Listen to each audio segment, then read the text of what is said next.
Hello, I'm Julianne from stepsimply.com. Have you got tight calf muscles?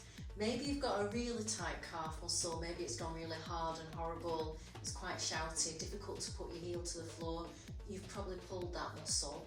So let's just talk about how we can ease that muscle back into its normal use and just allow it a little bit of recovery. So let's imagine that this is the calf muscle that's a bit shouty. Maybe you can't even get your heel to the floor. So what I would want you to do is to put all your weight into your good leg, and then this calf muscle that really doesn't feel comfortable at the moment, just think of gently taking it down and bringing it back up. So it's just very gentle mobilising, and in the first instance you're not even putting your heel all the way down to the floor. You're just working with whatever range of movement your calf will allow. So never force anything and never go beyond comfortably uncomfortable. Work within whatever your comfortable range of movement is. And to be honest, this is always my advice for people with aches and strains. Work in your comfortable range of movement. As you start to recover, as you start to heal, we would hope that comfortable range of movement starts to increase. If it doesn't increase, if it starts to decrease, then that's when you might need to get some extra medical help.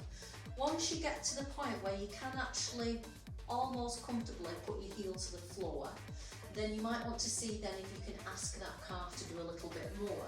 So rather than just lifting the heel up and putting it down and keeping the weight in this leg, see if you can now shift the weight from one foot to the other. So this would be your progression.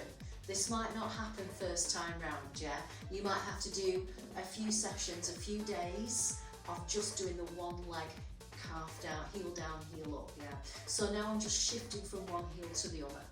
So why do we sometimes get stiff calves after stepping? Sometimes it's due to unaccustomed activity. You're asking your muscles to do something they've not done before or in a long time.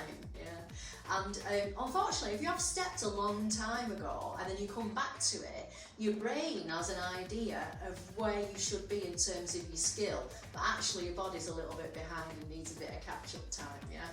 So here we are, we're just shifting the weight from one heel to the other. This would be our next progression from where we were a moment ago, where we kept all the weight on the good leg and we just took this heel up and down and worked in comfortable range. So where do we go to next from this, what I call a pedal from one heel to the other? Well, we can try some static stretches, and the first one you might want to try is just taking your foot back. See how far you can go back. You want to have your heel on the floor, but then when you get there, you can lift your heel up and put it down. Lift it up and put it down. So I would recommend just spending a few moments several times a day, Try and keep a little bit of movement going in your comfortable range of movement, whatever that is. Might be very restricted, but we don't want the range of movement to decrease. We want to see the range of movement gradually increasing over the days to come. So from here, you might be able to hold this, you might be able to press a little bit more weight into the heel. Again, this won't be the first time out, this will be in a day or two. And then maybe see if you can hinge a little bit from here. Excellent. So this would be your standard static calf stretch, but we have our other stretches that we can do from our step box as well. So again, this would be quite some time later. You would come up onto your box. I would always, by the way, do both legs. So even though you're rehabbing only one side, whatever you've done on one side, do it on the other side as well. So now I'm taking the heel and just gently allowing it to be off the edge of the box. I'm not even pressing down on it.